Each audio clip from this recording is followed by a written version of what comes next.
And you can see there now that our next topic is planning a safe trip. So this is probably the crux of the presentation this evening. A lot of things to consider. So we'll take a little bit longer with this slide. So the first point I'm going to make to you there is who's going on the trip and tailor the location to their skill level. So let's take our atypical sit on top family kayaking trip. We need to be going somewhere safe, easy to access, you know, free from open sea conditions, free from strong breezes. It could be a canalway, it could be a pond or a lake, but you need to think about people's ability to cope with the conditions in that location, and that decides whether you get on the water or not. So if you're not familiar with recognizing or risk assessing those, do get in touch with me and I can give you some added material to help with that. But really, your local provider or canoe club will do a good job of training you on that. Now, some important vocabulary here, the difference between weather, temperature, and climate on the day. You need to dress for the conditions. And this is really, most of the time when we go on a shout in the lifeboat, even before we get there, I automatically know I'm going to be dealing with hypothermia as a byproduct of whatever caused the situation. So you can really help yourself and your friends or family an awful lot by insisting that they dress properly. Let me give you a little example. My wife was out for a paddle the other day and she met 3 different sit on top groups, and only one of them was wearing a buoyancy aid and wetsuit. 2 members in the other groups had no buoyancy aid or life jacket and were just in shorts. So it meant that if they fell in the water and they were there for anything more than 10 minutes, they would be dealing with hypothermia very, very quickly. And their ability to sort of keep themselves safe and well would be greatly compromised. Now, the wind and the sea state and paddling conditions. So, you know, we spoke about that briefly in the first point, but when we learn kayaking skills, we're very good at learning how to paddle forward and how to stop and how to control our boat. But not many people go to an added level and develop their seamanship skills. And, you know, I mean that for both genders, but you really need to think about understanding wind, weather, tides, and how to recognize how those can affect your trip. So Canoeing Ireland actually have a great course there. It's called Essential Coastal Navigation. And we have been trialing that by being taught remotely. So that's something that we hope to promote a bit more of. But at minimum, please get some books or watch some YouTube on these topics and familiarize yourselves with them. And if that doesn't work for you, go get a course.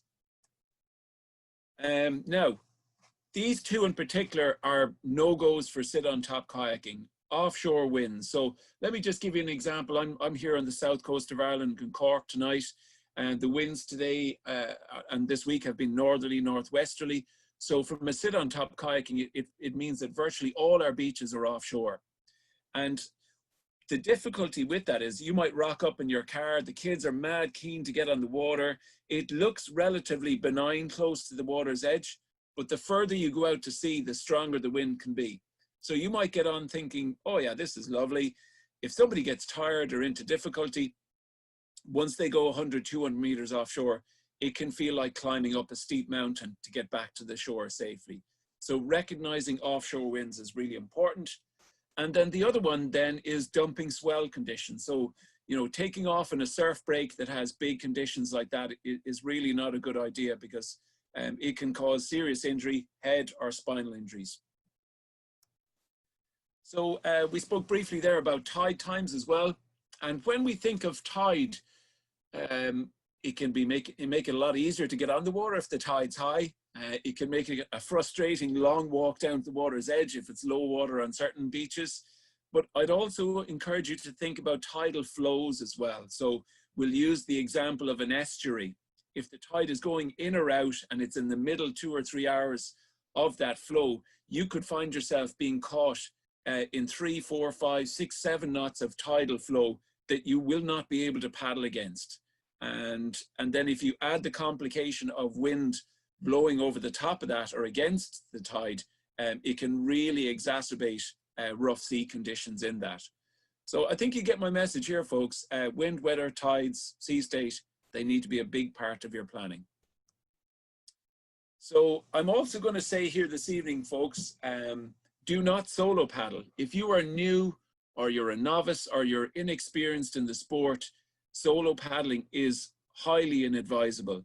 Now, we do see it from time to time, people out there solo paddling, and I'll be honest with you tonight, I do solo paddle myself, but only in a very calculated way with all of the safety equipment and a hell of a lot of training behind me. So we use this little phrase, less than three, there should never be. And the reason behind that being is that if somebody gets into difficulty, you can leave one person to stay with them and look after them and send one person for help. Okay, so I think we have a couple of more people in the waiting room there. Sheena, you might just have a look at that for me. Thank you. So build a checklist for your gear and your trips. Why don't you create some positive habits? I got to say to you, on my own paddling setup, I'm really clinical about getting ready for a trip. So for example, if I'm going out on a Saturday, my planning probably starts the previous Monday. I'm looking at the weather, I'm talking to other people, and so on. So make lists, it's a good thing. If you want a PDF of a trip planner, just get in touch with me after this presentation and I'll send you on one, and it gives you a good kind of checklist. Now, it's got to be said, it isn't just an Irish thing, but we do all enjoy a drink from time to time. Mixing alcohol and kayaking is not a good idea at all. And I suppose, you know, a lot of people have felt maybe trapped and isolated because of COVID-19, and they're so keen to experience freedom and liberty again. And going to the beach for some people involves party, but it should not be part of your kayaking experience. Maybe when you've got back home and you want to share the experience and the joys of the day, that's the time to do it. Maybe look at the locations that you paddle, write up a list of the risks that you see. Maybe do it as a joint exercise with your friends and see how you can kind of mitigate those risks and hazards. I'd encourage you to adopt a conservative and safety conscious attitude. And then the colder that it is, the more you must be cautious. So sometimes I would feel that, you know, people say, oh, maybe you're being a bit overcautious there, John. But bear in mind, I'm taking responsibility for other people. And what you need to try and balance is the need to stay safe, but also to have the adventure as well. We don't want to sterilize the adventure altogether.